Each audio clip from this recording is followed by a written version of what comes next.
of things. And so we got to get away from spookism and get into knowledge. But most of all, on how it's applied. And the more knowledge you have, the less need there is for hatred, division, schisms, spookism, superstition. Superstitions exist because people lack knowledge. A lot of hatred exists because people think their beliefs constitutes facts, which it does not. And then they dismiss things from people that are in different schools of thought because they themselves don't know the root of these things. Once you know the root of this stuff, there's no need for hatred. What you need to do is fix things and clear things up and learn to love instead of hate. Islam, Moors? Islam. So keep in mind, this is where Ptah, that's where Ptah comes from. Taj Tarik Bey. And Hikuptah, being the proper name of Egypt, is where the Coptic cross comes from, which represents the culture of civilization on the planet Earth. All right? And the other thing, so that for a lot of people are confused, the word holy is derived from the Sanskrit word Talib. This is Sanskrit. Sanskrit. And this is what it means. Yeah, that's S-C-R-I-T. And so when you hear the word Holy Bible, you're talking about Sun Book. When you hear the word Holy Quran, you're talking about Sun Reader. So the very concepts that people have about any of these books are actually incorrect because they can't read. And not that they don't mean well, but those who should have been teaching them have usually been busy trying to control them or trying to rob them rather than teach them. See, because once the people know the truth, they're free.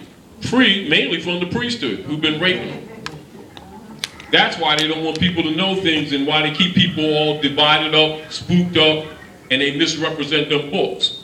Once you understand that all of those books are Kabbalistic, you understand that you can use any one of them books and begin to fix things. But if you don't know their Kabbalistic background, you'll get caught up in the schism and be divided against members even in your own family, even from the same so-called houses. That's what creates that division, that secularism, is because people do not know the root of this stuff.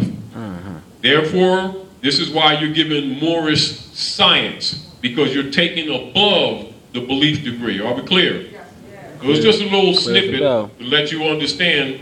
Don't reject everything you see. It must be put in context. All right? So just a little bit of lesson here of taking you to church to show you that most people think they go into church and never been to church. And understand when you see that symbol on top of buildings, the building is not the church, the symbol's the church. Do you understand? Yes. And when you don't know what the symbol means or how to use it, you haven't been to church. All right? That's with due respect, that statement. Islam, all right? Islam. And so when you see all the aggregate taken out, that's the science of the Circle 7. This is why you're Moorish scientists.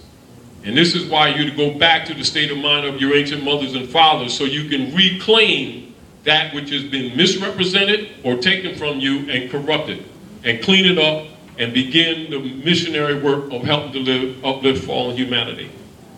And for people who think, you know, that they got a religion and they're going to save you, understand they can't save you. But you're going to have to deal with science, knowledge, because the people are destroyed for lack of knowledge. They've been convinced that they're destroyed for lack of tithing and prayer and stuff, a lack of knowledge. And we need to get rid of the area where people have been believing anything and take them to the science of all things, get the priesthood off their back, which are a bunch of leeches and vampires, and come up to the altar of Allah and place their hand in Allah's hand and all is well. Middleman must be removed. Islam, y'all. Peace. Islam. Peace.